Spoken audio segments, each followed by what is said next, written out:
outset, let me acknowledge everyone, our very inspiring personalities who are with us as we ride this historic event in the province of Iloilo and in Region 6 pertaining to education program. Our Honorable Governor Arthur R. Defensor Jr., 10 ng mga kasama ni Gov.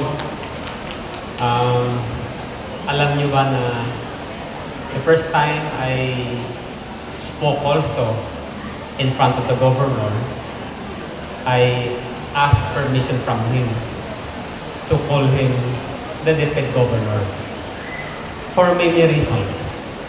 Okay?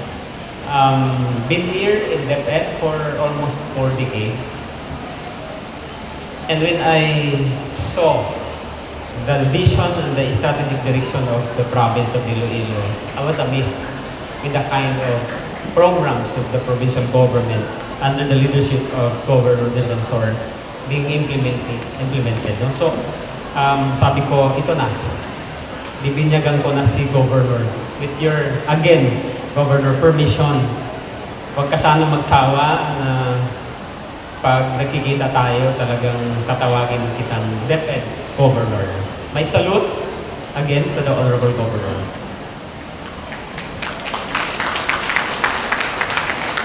Ang mga programa ng province ay hindi lang ordinary program. To me, it's a breakthrough on how education must be implemented in a province.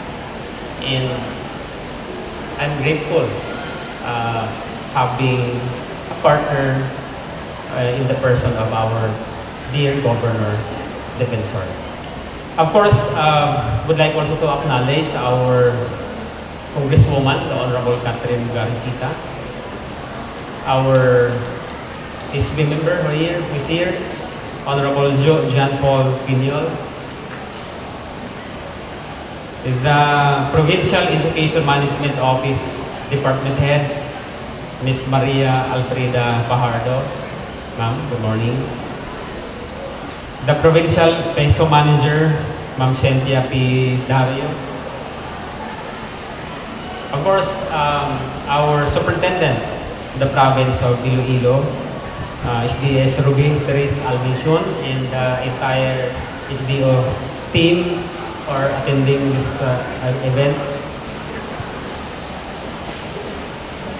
Dr. Maria Melanie Villalon, the Public School District Supervisor. Our Division Guidance Counselor, Rona Esther Suizo. Career Guidance Advocates, writers of the module, our dear learners, our future are here. The very reason why we are celebrating this one, palakpakan natin ang ating mga estudyante. My task is to express support to this effort. Sabi ko nga, ano pa bang mas mataas sa support na pwede nating ibigay, no, sa programang ito, particularly on this specific project, the modules for our career guidance program implementation. The DepEd Region 6 actually is working also hard on finding some innovative solutions, practical solutions.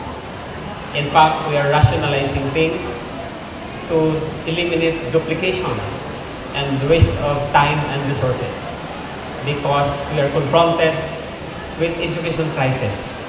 So we cannot afford to be wasting our time, wasting our resources, considering that though we received this year so far the highest budget from our national government, but still we know that we still need more.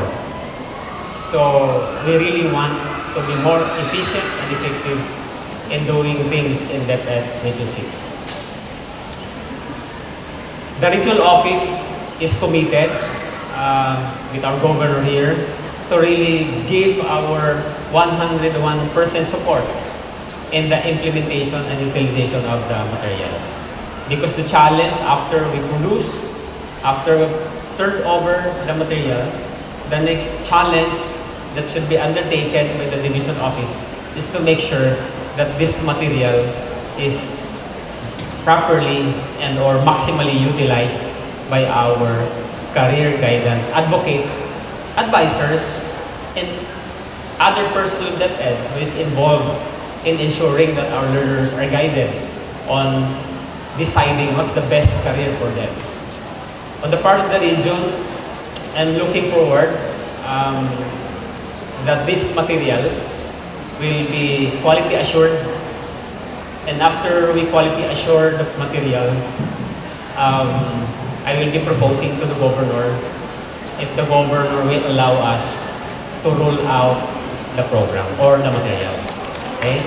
So, ako excited ako looking at the material. Habang nakaupo ako kanina, binabrowse ko yung laman ng mga module, sabi ko, ito na. Ito na ang material na angkop para sa ating mga career guidance advocates, maging guide nila on how are we going to ensure that our learners, our future, are guided on what's the best career for them in relation also to the demand of the industry, demand of the government, and among others. Because the very reason why we have education is to make sure that every single Filipino are provided, capacitated, the necessary skills and competence so they're ready